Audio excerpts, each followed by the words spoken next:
Are we starting? We are. This is it. Tayla Lynn, welcome. Thank you. Country music royalty. From it, yeah. You know, born and raised, root to fruit, all the way through. Thank you so much for coming. We're really grateful that you'd spend some time with us today. Thank you. I was so glad that you asked. Thank you so much. We have some mutual friends. Shout out to Steve Lee. Shout out. Whom we love. So much. And we've both known for a long time. We're so grateful that he's with us. So, introduce yourself in this environment as you feel comfortable in doing, because I know that you have plenty of accolades and plenty of experiences in your professional life, but you also have quite a story in your personal life that you've come to talk about quite a bit, and just humbled and grateful that you might share with us a little bit about that today. Thanks. That makes me so nervous because I'm not exactly sure what to say, but, you know, I guess from where we're sitting, I'm Tayla and I'm an alcoholic and addict. And hey, Tayla, thank you. I got sober here at Cumberland Heights. And this place really saved my life. You know, just pulling up here, things have changed here, but, you know, pulling under the sign, the same sign, it just is like, I mean, it brings tears to my eyes now because it was life-changing for me to come here. So you said it's gotten a little bit more fancy here. It's gotten a little fancy. When I came to, I don't even know what y'all do anymore, like as far as programs, but, you know, I think we all tried detox first. So I would come for like the 3-day to a week detox. I'd do those like for a few times in a row because then that would get everybody off my back. Right, of course. And so that was like the early 2000s or maybe even late 90s. And it was just the medical building, some office behind it, like the cafeteria, the place where you do the therapy, and then the 2 cabins and the chapel. Yeah. That was it. Yeah. And then you could walk up the driveway. That was like, now y'all have a dadgum basketball court. Yeah, you've got gym. So much. This building we're sitting in, and even behind, which you couldn't see, is actually a whole building dedicated to women. Yes, and women's that's programs. amazing. All their resources and staff are in that building. So I've been back actually and shared at a couple of the women's meetings. So I have been able to see that. It's beautiful. Yeah. So how long have you been in recovery? I have been in recovery. Well, my first 12-step meeting, I was 19, and I'm 47 now. So I was 19, and I was sober from drugs and alcohol 2004 from here, and then I had a relapse in 2013 from Adderall. I don't know if you speak of drugs on here. I'm not trying to trigger anyone. You can say anything you want. And then I've been sober now. I have 10 years now. And by the grace of God, if I make it to June, it'll be 11. So congratulations. Thank you. It's a big deal. I like to name all the times. You know, when you're in recovery, you got to name all the times. Well, it's important because recovery doesn't look the same for everybody. Yeah. It comes in all different shapes and sizes, and you can have an experience over here, and you know, God of your understanding will help you understand that maybe you have a problem over there too. Well, yeah, and you know, I think that we try to take it back all the time. You know, we turn our will and our lives over to God as we understand Him, and then we try to always take it back. And it's like with the Adderall thing, I do have ADHD, so I was like, well, it's not a narcotic technically, so I could take it. You know, we try to manipulate that whole thing, and then God shows us very quickly that we have no control whatsoever. So I have found that caffeine is really my only vice that is I'm safe with these days. And it'll probably give me a heart attack at the end of the day. But for today, I'm good. That's right. So given somebody that has grown up in the limelight, how was it difficult? What were the challenges with you getting in recovery and talking about your story? Well, you know, it was interesting. I mean, obviously, well, not obviously, but from the first time I ever drank, I was a blackout drunk, and I loved it. I mean, you know, barf all over the place, blackout, so hungover you can't see straight. And I'm like, yes, more please. Yeah, and that was from a young teenager. Yeah.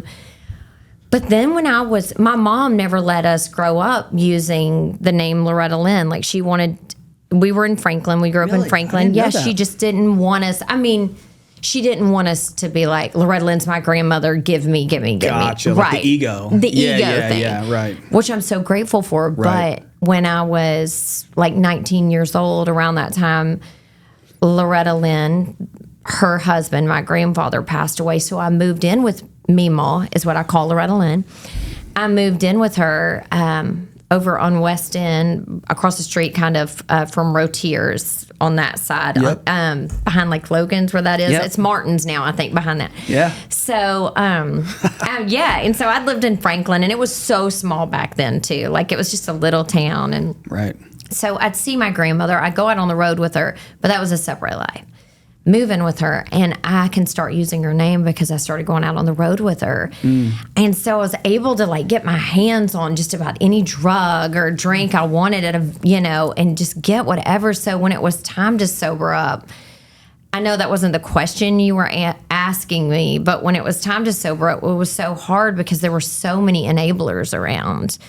But as far as getting sober and talking about it, the relief that I felt in 2004 here, waking up here, finally having that delicious food to eat, and like having a warm bed to sleep in, and like not having to chase that high anymore. It was such a relief to me that I immediately shouted it from the rooftops. And somebody like my grandmother, we have alcoholism and addiction that runs in our family, was never ashamed of that. In fact, she was very proud of it. So I wasn't ever told to shut up about it. Right. It's really cool to hear. There's a lot of people that come into treatment and they carry a lot of shame. We carry a lot of shame. Yeah. I'm also an alumni of this program, by the way. Okay. And a lot of people get the relief that you described, just the no judgment. Yeah. Just you're able to be here and everybody has a similar problems and you're like, really? This is really nice. Yeah. This is really refreshing. I don't have to hide. Right. I can be completely myself. And it's a feeling that for addicts and alcoholics, we like to play the mask game. Yeah. Everything's okay, but internally it's not, It's so tough, when you have that shame. And I was just it's just fascinating to me being somebody, again, who is country music royalty, and that opportunity to grab onto a mask is probably really easy. And you have to defend against that often. Well, I didn't even know, just because I'm not like, I carry Underwood or whatever, I'm not like a thing like that. My grandmother's very famous and I get to follow in her footsteps sort of, but I don't have that sort of, that I'm not that by any stretch. But when I had my relapse, and actually Steve Lee, I was living out in Seattle, and I called Steve Lee and I said, I'm out in Seattle. Do you know anybody out here that can help me? Like, I am hitting my knees. Why'd you call Steve? Steve has been a friend of mine since I think I met him out here, actually. Maybe he was out here doing service. Just doing, I think he was. I think he was bringing the meetings out here, maybe. Probably. And, of course, I found my boyfriend while I was out here, and I think he was his sponsor or whatever. I don't know.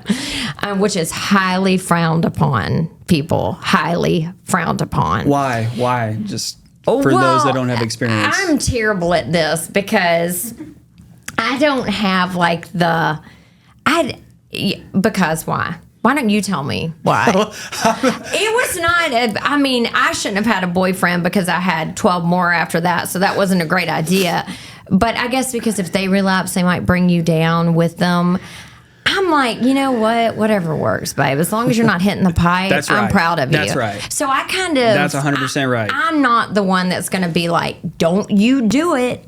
I'm not that person. Neither am I. But I hear what they're saying. Right. Like, if you get in a relationship... Well, for instance, the girl I was rooming with, she liked a guy out here, and they left together, and then they both relapsed together. So I get it. One can bring the other down. But, I kind of feel like... If you're going to do it, relationships also feel good. They feel nice. They feel really nice when the beginning, and it's exciting, and you're negotiating. Do they like me? Do they not? Whatever. Yeah, and Maybe nobody really likes each other, honestly. Exactly. Nobody really even likes each other. So in early recovery, that's what we're searching for. Right. Like, touch me, hold me, feel me. Yes. I'm not drinking anymore. I'm not using. So that's kind of our, do something. Time out. Yes. Maybe...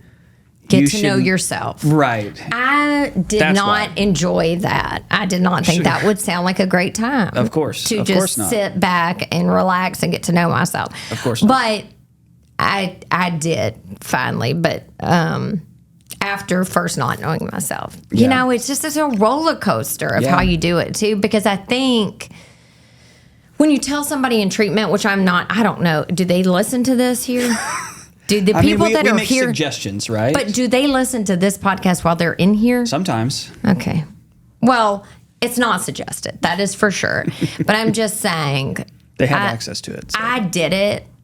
But then as I got sober, as I did the recovery work, then I broke up with this person, not because there was anything wrong with them, but because I knew that I needed to be alone and I needed to work on myself. But you don't know that until you know that. And it's really hard to trust people and go, okay, yeah, maybe they know what they're talking about, but they do.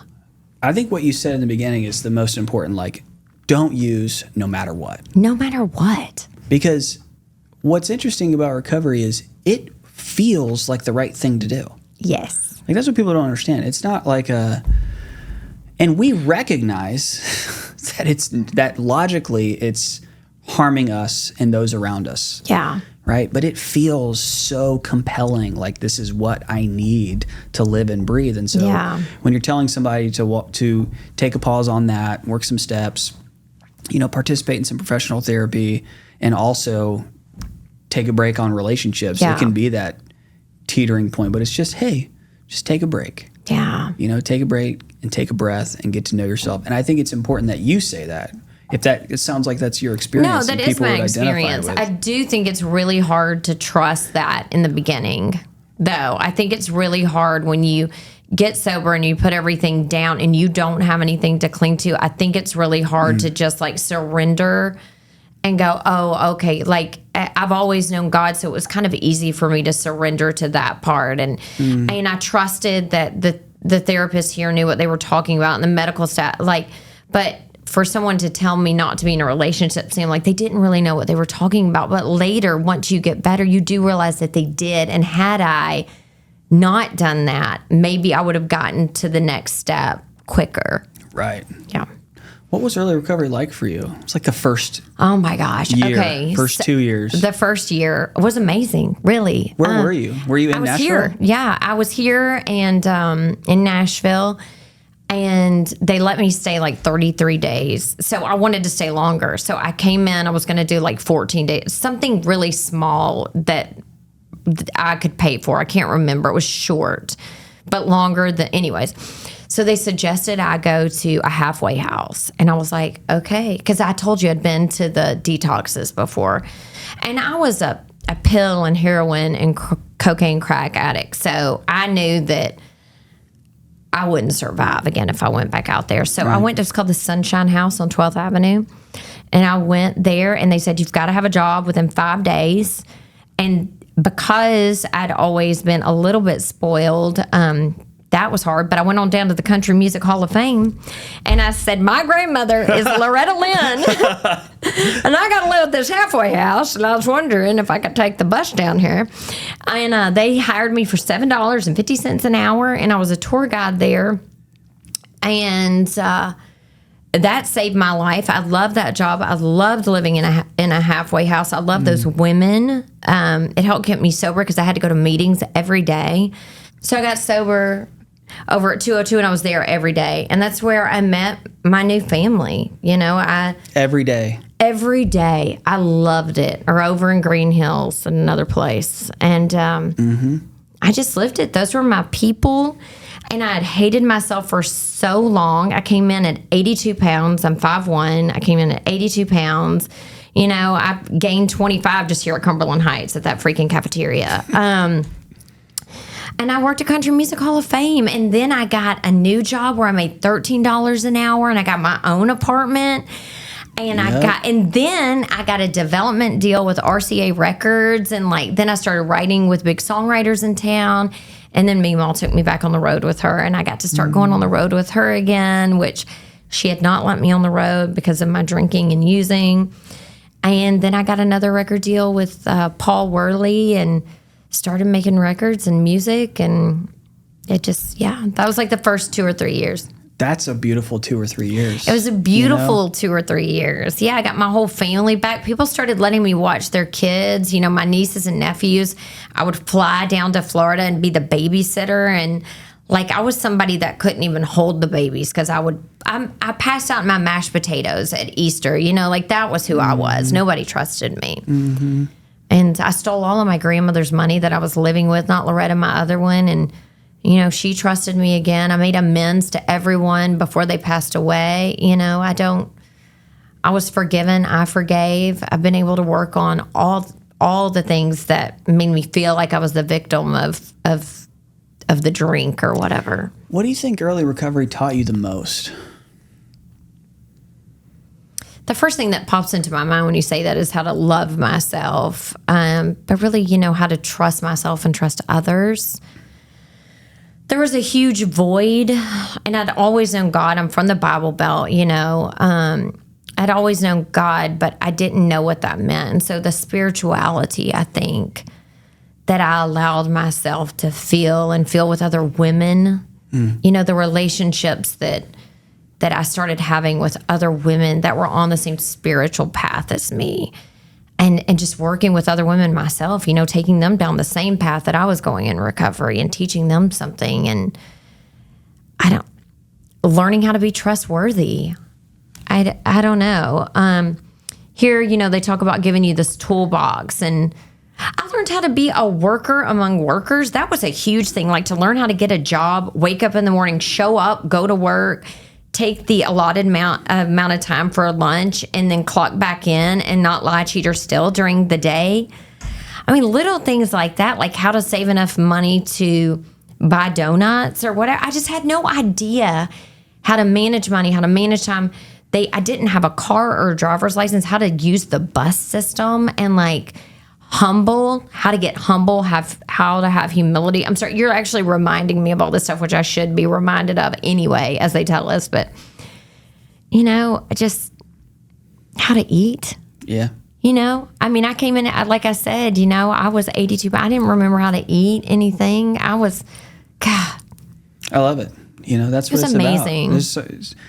There's beautiful stories of people finding these spaces and places that most of the time exist in church basements, and learning how to access this bus system that we felt maybe too entitled to access before or whatever, Oh my gosh. Being, having these incredibly large egos and no self-esteem at the same time. Yes. And not being able to function in society with that, and how to have a part-time job and love it. Oh my gosh. And be so grateful. Right? Dude, when I got that job from $7.50 to $13 an hour, I thought I was so rich, and I think they gave me some sort of insurance. Yeah, I didn't even know about insurance. Right. Oh my gosh! And then I didn't have any credit, so then I was able to start building credit. I mean, it was amazing. I mean, I just after 20 years from the time I've been here, I just now bought my second car ever. It takes a long time, sometimes quickly, sometimes slowly.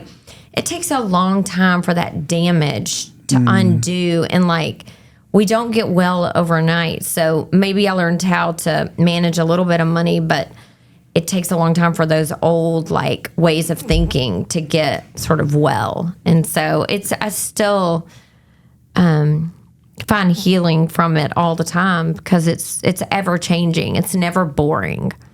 What was it like for you? For Loretta, or Memaw, if I may call her that, to allow you back on the road? I think that was probably because it was so shameful when I called, and she told me I wouldn't be able to come back on there. I had acted out, and I wasn't going to be able to come back out there. And I can remember being sober maybe 6 months, and she was doing a show in Kentucky, and I had just enough money to buy a blue silk tank top, whatever, it wasn't real silk, it was probably $40 at American Eagle or something, and had just enough money to buy that, and I knew I was going to go to this show, and she asked me if I wanted to sing that night. And so you didn't know? I had no idea, and she let me come on, and I just cried, and she held me tight after that all the time. And it's been the greatest gift. That's why I honor her so much today. I mean, she's loved me through all of it. All the women in my family have. My grandmother that helped raise me, my mother who's passed on now. I mean, my mother died with me, being sober for years. And yeah, I mean, they've all just been beautiful. And I've treated them all terribly, terribly, and been able to make amends to them all. What were the last few years with Memaw like? Were you on the road with her often? Yeah. Was she on the road? Yes. Well, so she had a stroke in 2017. And I had done those last few rounds of shows with her. And she had done the Ryman on her birthday, the week or so, like around the same time as she had the stroke. And I got to open that show. So cool. Yes, with my little cousin Emmy, who's on American Idol right now. Shout out. Shout out Emmy. And so I got to open that show, and we were going out on the road the night that she had the stroke. And then so she was at home on the ranch, and we have moved to the Loretta Lynn ranch, my husband and my 2 little boys.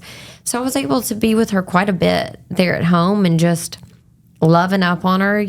I'm seeing her as much as I wanted. I started, because of her, I met Conway Twitty's grandson, and she and Conway Twitty, which is another legend in the country music world, were a duo, Conway and Loretta. And so his grandson, I met him, and we started a duo, and she helped us develop this show called A Salute to Conway and Loretta, because she said she's not dead yet. That's when we started. She was like, we're not calling it a tribute. So we called it A Salute to Conway and Loretta, and she helped us develop this sort of show where we come out and tell them about what our experience is about being the grandchildren of these legends, and we sing their songs and we tell their stories, and then we also do some of our original music. So she helped us create that, and it's going so well. We can't believe it. We're going to be on the Grand Ole Opry for the 5th time in a couple weeks. So I mean, it's just congratulations. Thank you. It's been amazing, and that's all because it's incredible. She had faith, in me, but I also did the work and showed that I was trustworthy and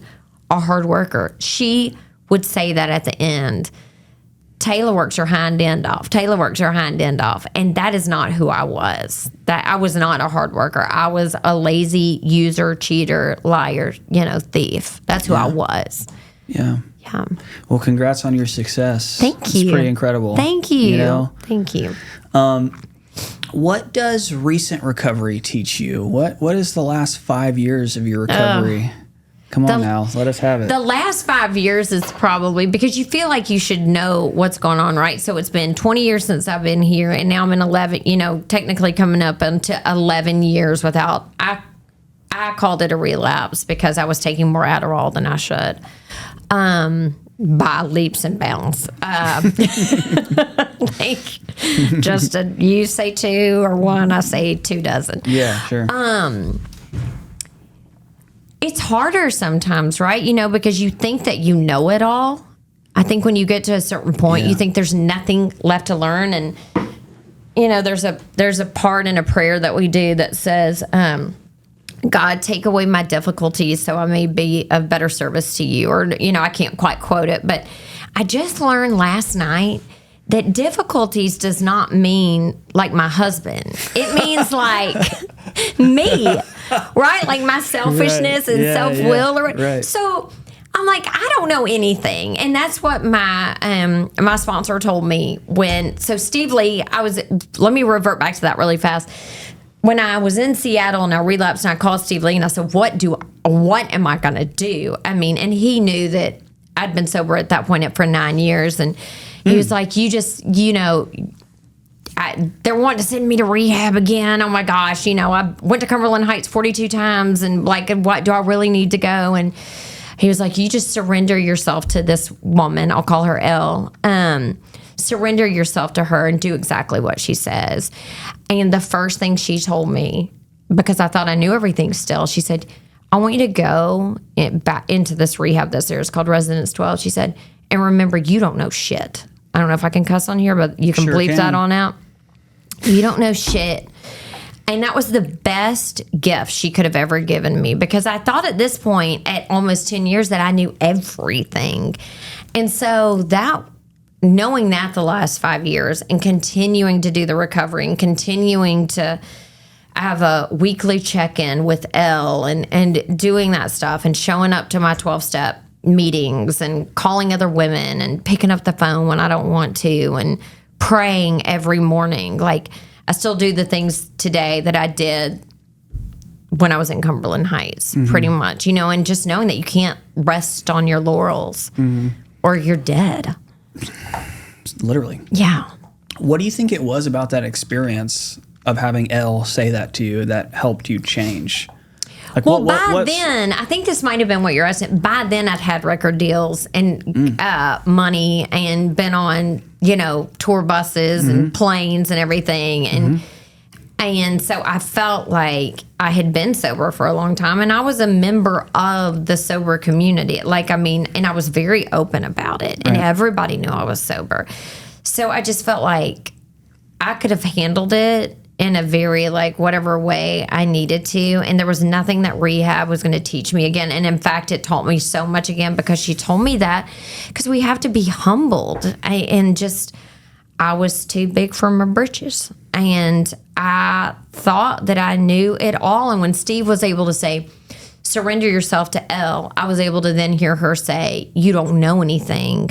And then go in with an open mind instead of rebelling. So then you're surrendering to God, really, I guess, at the end of the day. I hear you. I think there's a lot of people in recovery with however much time, who cares, right? Yeah. That self-deception's a scary thing. It's been a while, a couple moons since you've had that drink or that drug, but, there's that perpetual issue in a relationship. Yes. Or with money. Yeah. And what do I mean? Like, pragmatically, well, I'm not going to go to a meeting tonight. Yeah. So I'm not, like you said, every day. Yeah. In your first year, right? Oh, yeah. Me too. Yeah. It was just, this is what I'm going to do. Yeah. And this is how I get relief. Life or death. This is just there wasn't even a question. Yeah. But you get some time and you're like, well, I'm tired. And it's been a while, it's gonna be okay. That's how it creeps for me. And that is ego.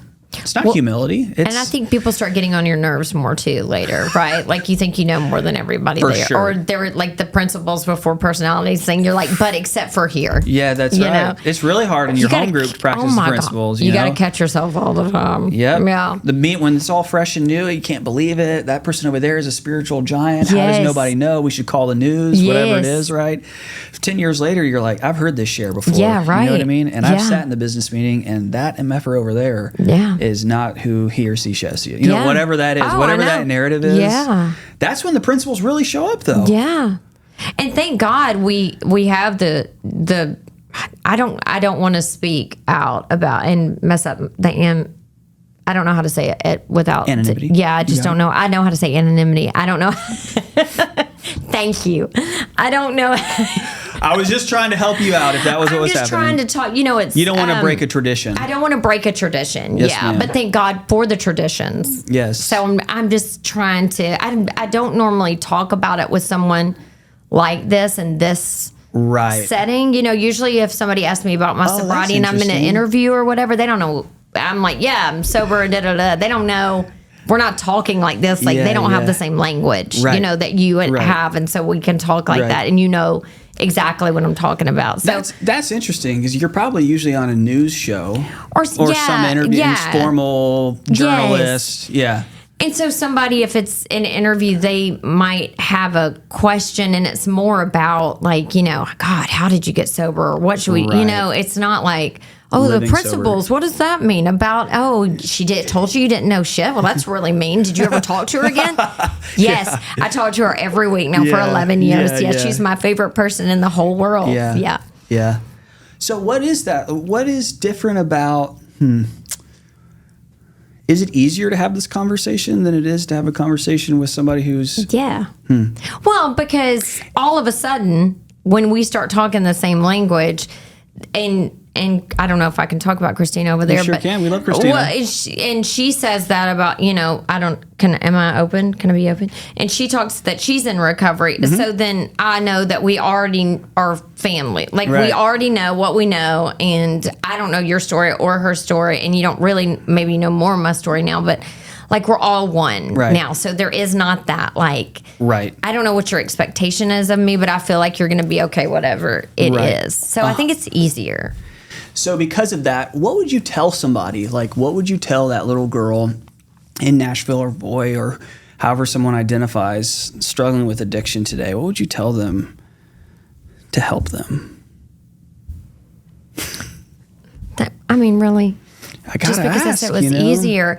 Oh, it just breaks my heart. And I always feel like that's the question. And I feel like I should have this magic answer. Go ahead. I really want you to Christina's going to kill me because she likes me to go like, she likes to get these, and your publicist would identify, like to get these long tail without me inserted. But Insert. I think what you can say. Oh, are you going to edit you inserting yourself? I like this. This Yeah. is good. Just holding me accountable. Well, I'm just Listen, wondering. Probably not. We're just going to let it go because it's real. Are you going to tell me what to say and then I'm going to say it back? No, Oh, okay. no. I think. Because I mean, just tell me exactly what you feel. I think what I'm saying is just by you being here and you telling your story and you being open and authentic and genuine is really the message in and of itself, right? Can that just be what we say? Sure, that can be what we say.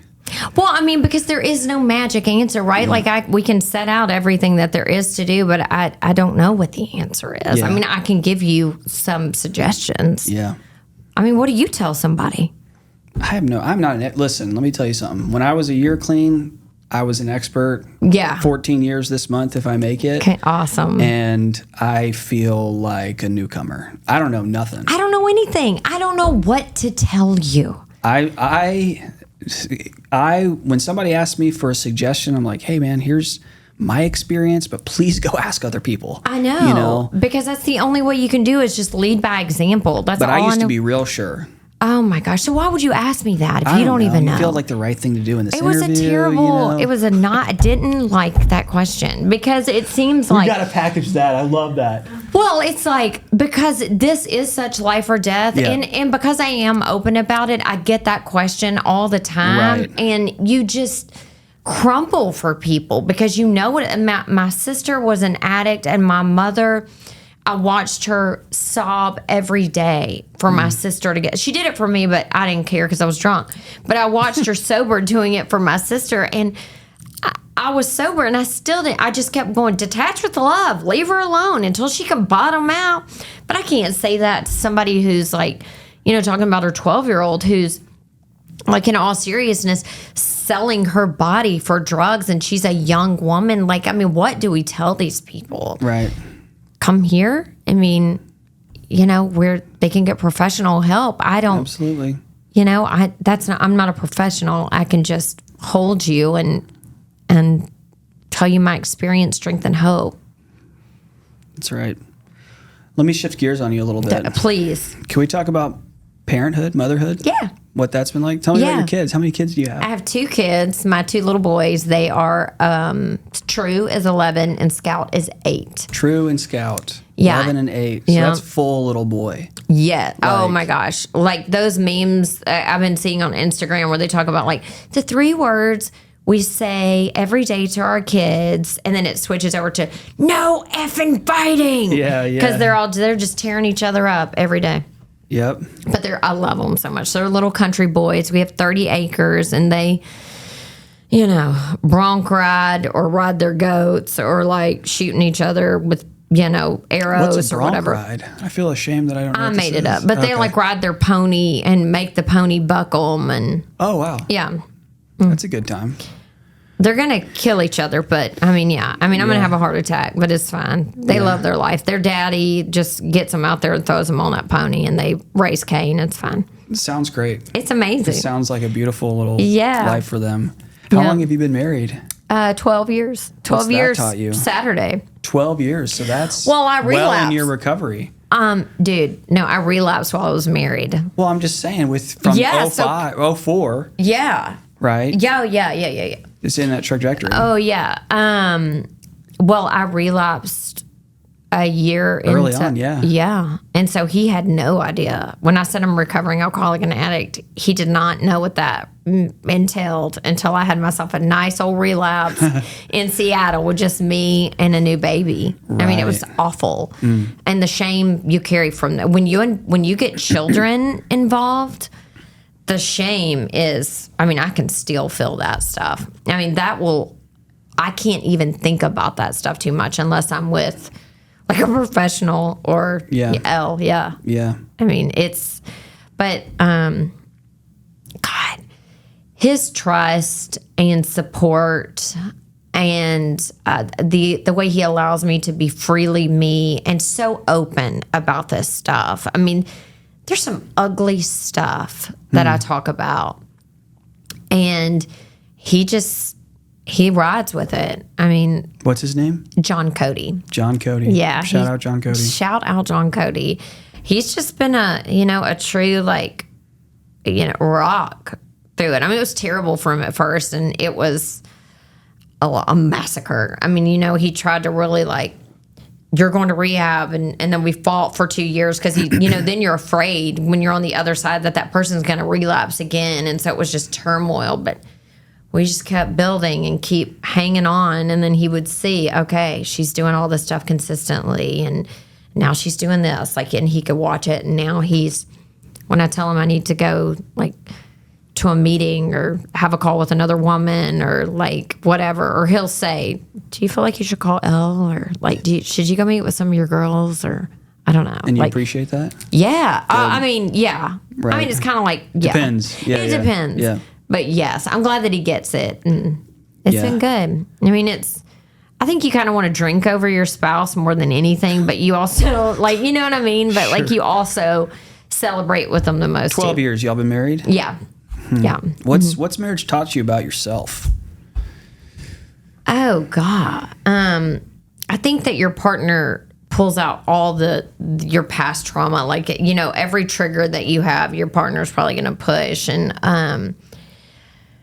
I'm so selfish, and I guess that's the thing. It's becoming a little more selfless and how to give more, how to be more nurturing. I mean, I'm just really, really into myself. And he's taught me how to come out of that more. And he's very nurturing and caring and a little more selfless than I am. And so just learning how to be less of that.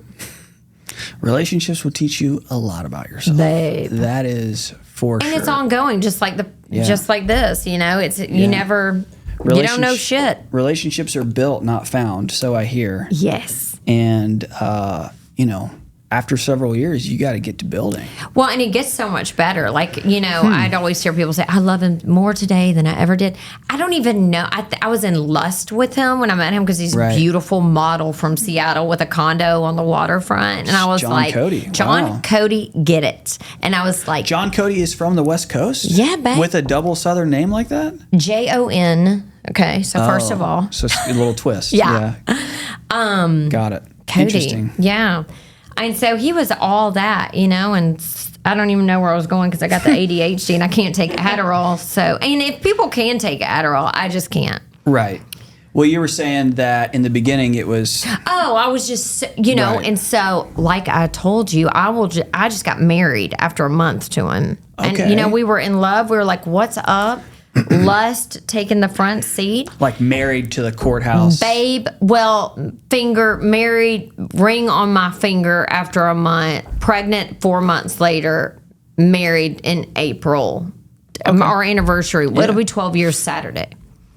Congratulations. And then we just took on off to Italy, and I had that baby in there. I was awful because I couldn't have my caffeine. It was terrible. I can't believe he stayed married to me.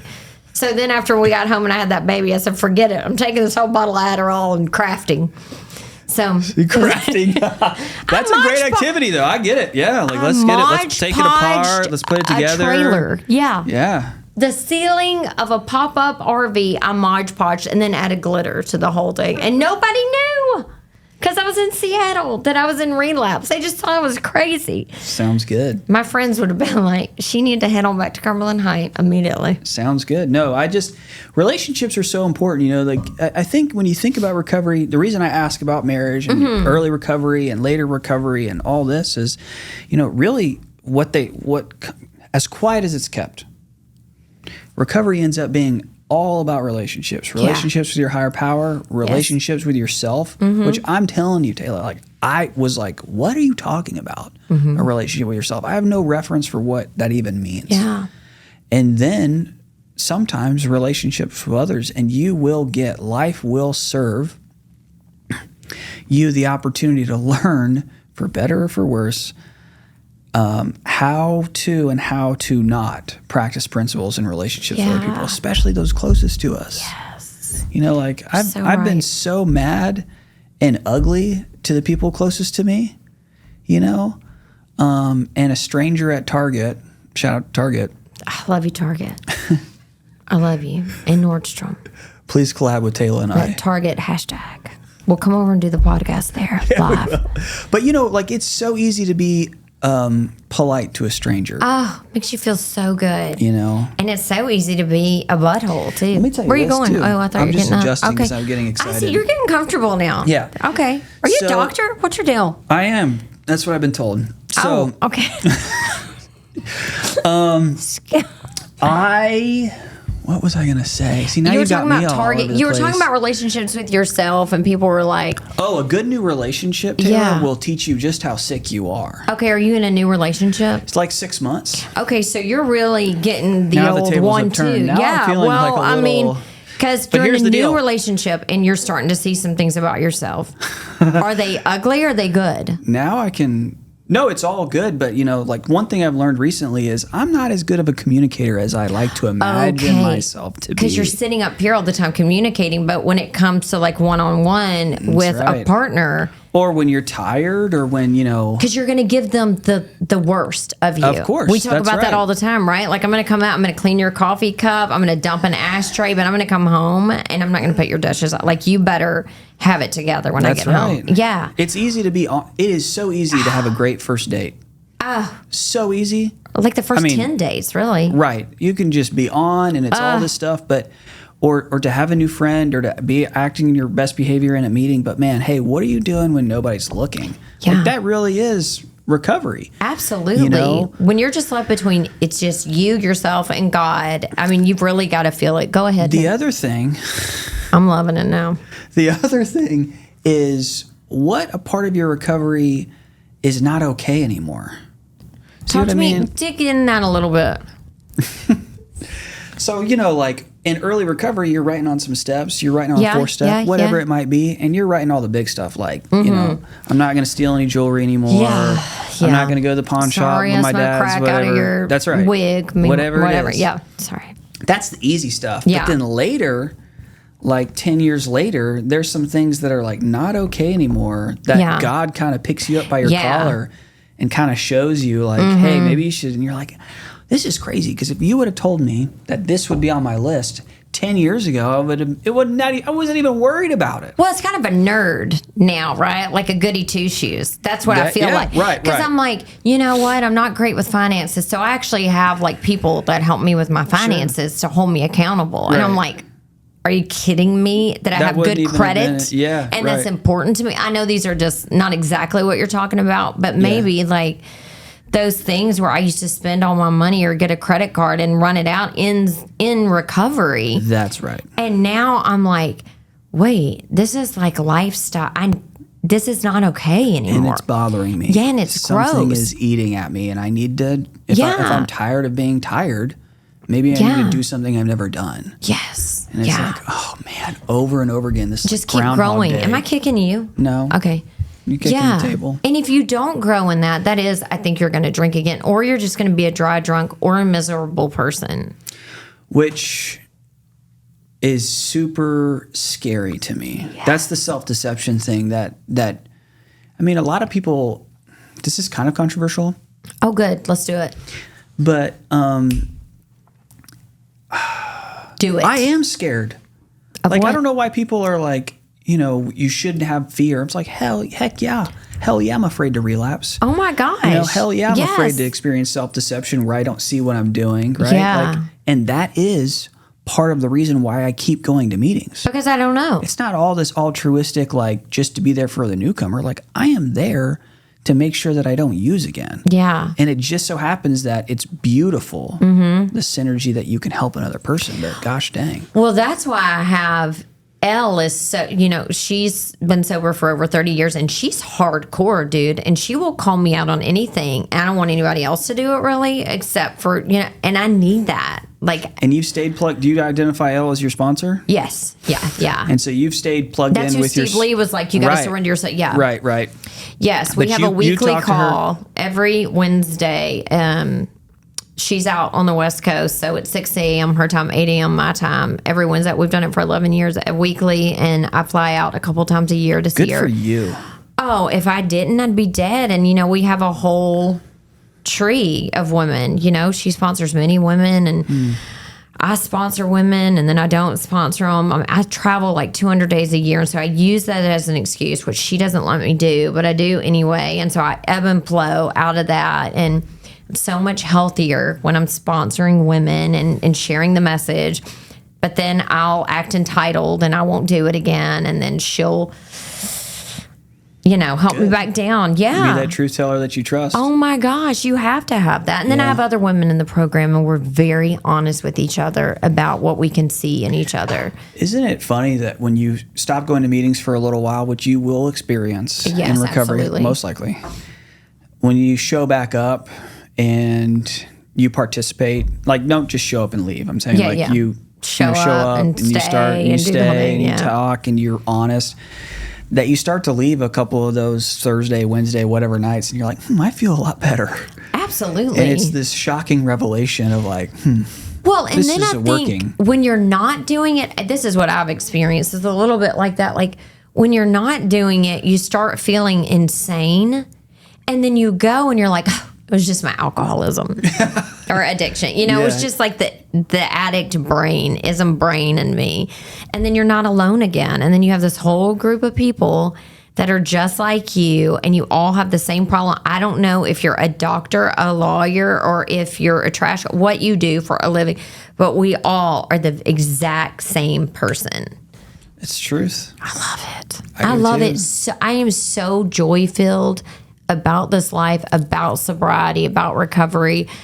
It's the best life. Even when it's terrible, it's nothing compared to what it was. And you would hear that back in the day. My worst day, what is it? My worst day sober is my best day drunk, or whatever. Yep. And you're like, shut up. Yep. But it's so true.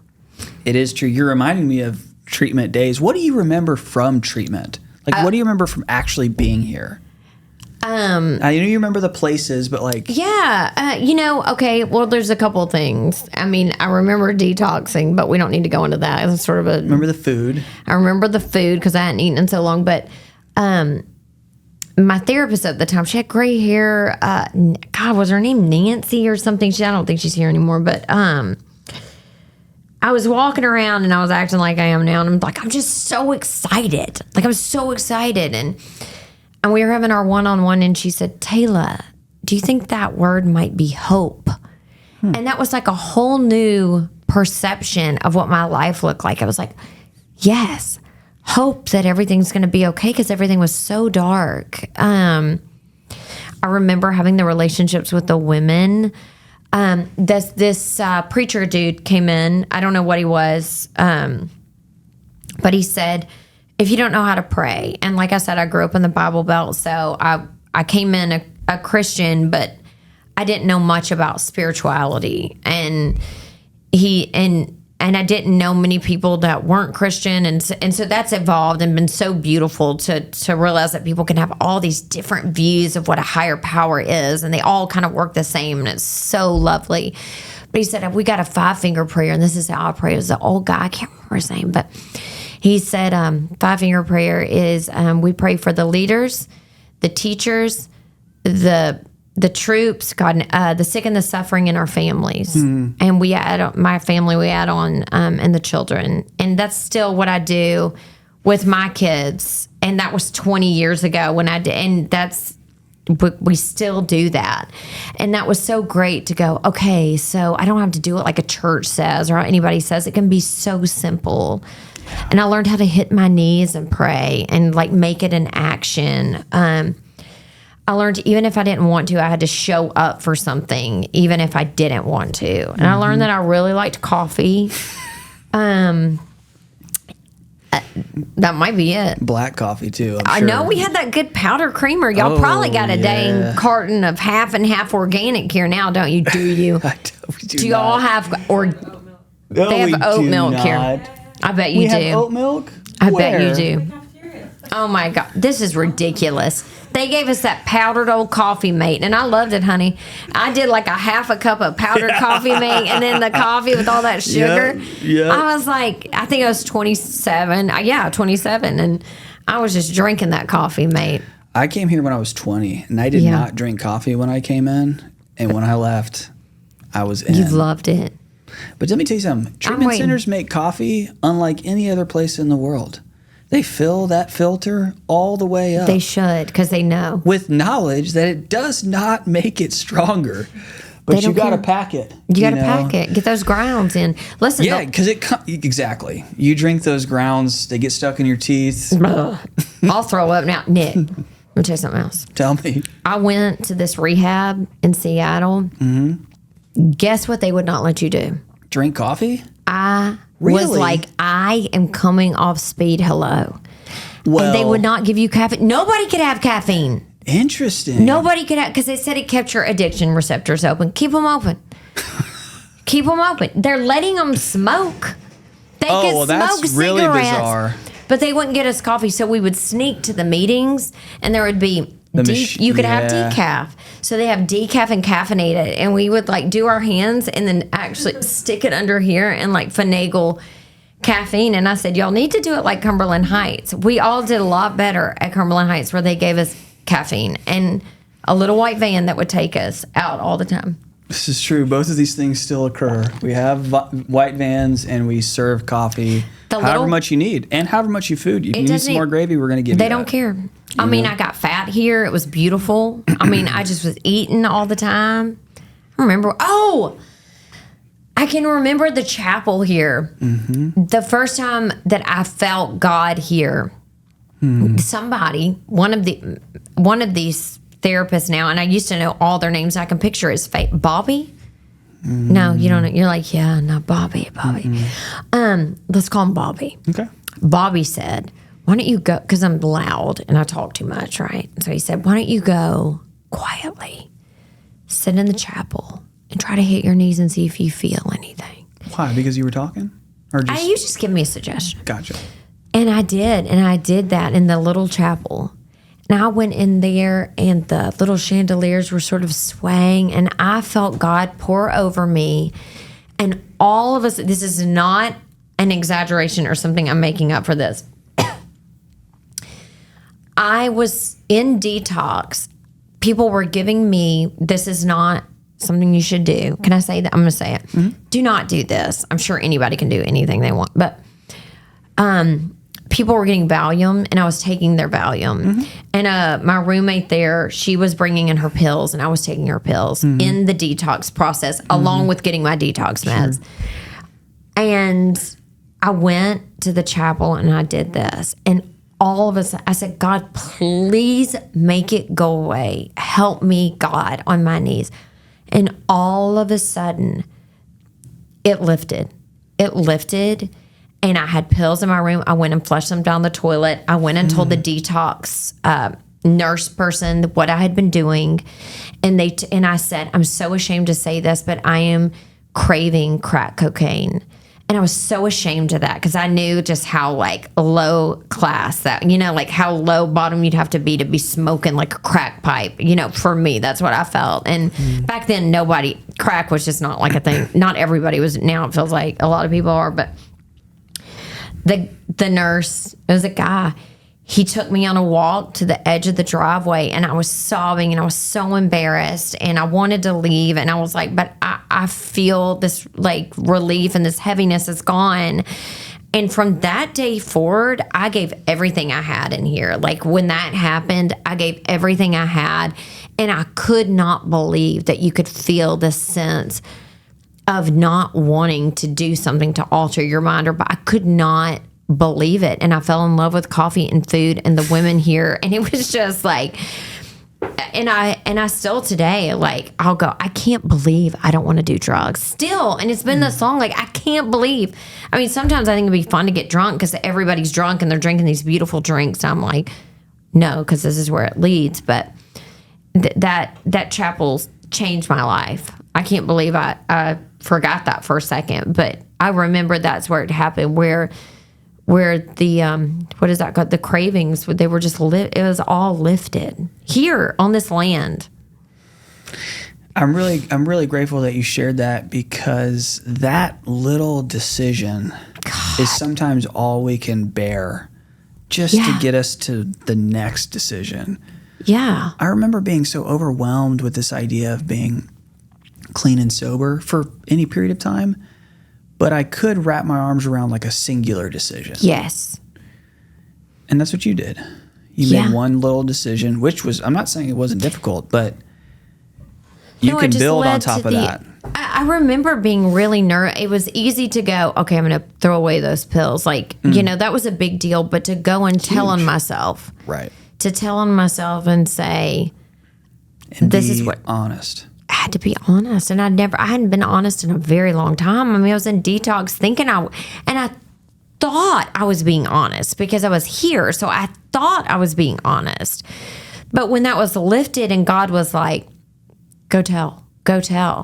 Telling on yourself, I still have to tell.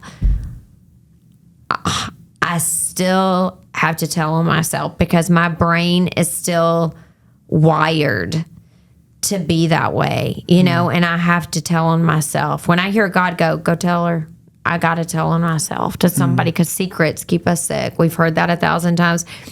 And that is so true. It's so true. So I have to tell somebody exactly what I'm doing all the time. It really should be emphasized. Your ability to be honest with at least one person. At least one person.